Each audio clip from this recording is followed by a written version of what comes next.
যুক্তরাষ্ট্রের সর্বত্র তাপদাহ চলছে, সেটা দিন কয়েক ধরে আপনাদের জানাচ্ছি।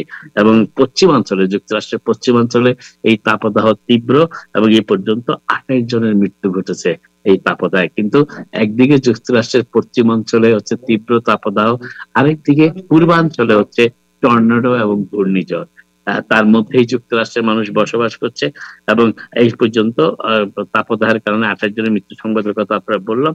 তবে ঘূর্ণিঝড়ে কোনো মৃত্যু সংবাদ এখনো জানানো হয়নি। তবে তাপদাহ কিছুটা হ্রাস পেতে পারে এই উইকেন্ডে, সেটিও বলা হয়েছে আবহাওয়ার বার্তায়।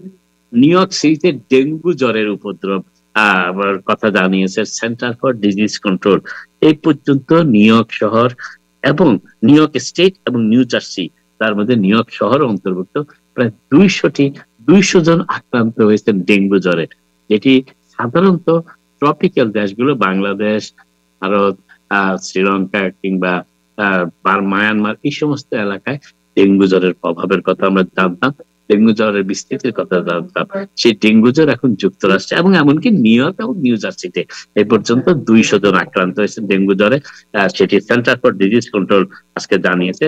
তবে এই ডেঙ্গু জ্বরটি সাধারণত ময়লা পানি যেখানে থাকে, তার মাধ্যমেই, শ্যাওলা জল, ময়লা পানি, সেখানে এক ধরনের মশার বিস্তৃতি ঘটে, এবং সেই মশা কামড় দিলেই ডেঙ্গুর মশা বলা হয় সেগুলোকে, সবাই ডেঙ্গু জ্বরে আক্রান্ত হয়, সেটি বলেছিলেন।